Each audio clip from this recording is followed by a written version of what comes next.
Samantala, lipat tayo sa Zamboanga City kung saan patuloy ang pamamahagi ng election paraphernalia. Iniimbestigahan kung may vote buying sa nangyaring gulo kahapon kung saan may 2 namatay.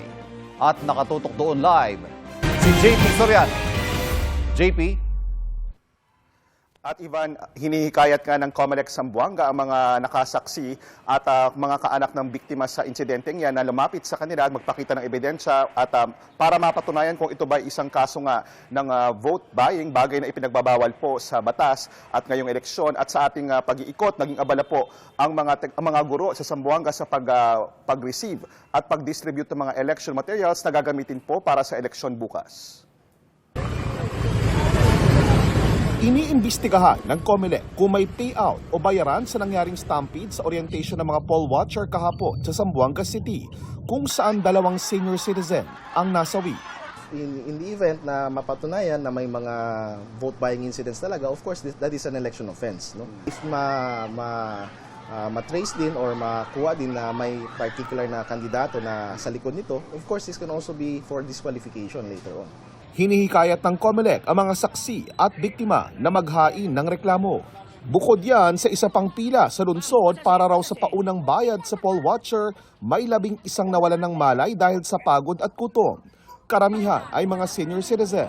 Para hindi maulit ang mga ito, ipinahinto na ng COMELEC Zamboanga ang anumang uri ng pagtitipon ng mga kandidato. Barangay Mira, presinto. Onde ya?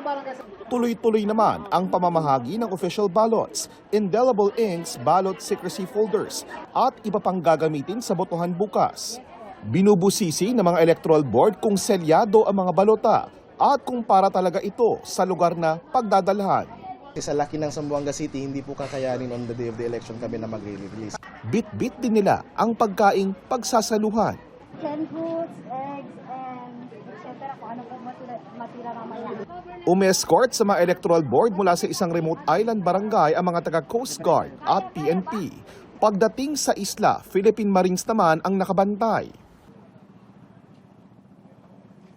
At nakarating na po ang mga guro na magsisilbing electoral board dito sa Barangay Santa Barbara sa Silsila Elementary School, kung saan po merong mahigit 200 botante at bit-bit nga po nila yung pinakamahalagang gagamitin sa eleksyon, yung official ballot. At bukas nga po ay maaga rin pong gigising ang mga guro para po sa special elections o special voting hours para po sa mga PWD at mga senior citizen. Dito po yan sa barangay na ito sa Zamboanga. Kahapon, naipaskil na sa ilang polling precinct sa Zamboanga City ang official voters list. May ilang residente na ang naghanap ng kanilang pangalan. Isabi ko sa kanya, hindi ako marunong magsulat, magbasa. Halika, isama mo ako. Inahanap ko ng number. Bakit mo gustong ginagawa yun para sa kanya? Tulong ka? Para makaboto kami kasi mga anak namin dito mag-aral sa Zamboanga. At Ivan, 3:00 na madaling araw mamaya ay maghahanda na po ang mga guro dito sa Zamboanga City para po ilagay ang mga ACM sa mga clustered precincts bilang paghahanda nga po sa early voting para po sa mga seniors at PWDs. At mula rito sa Zamboanga City, ako po si JP Soriano ng GMA Integrated News. Dapat totoo para sa eleksyon 2025. Maraming salamat, JP Soriano.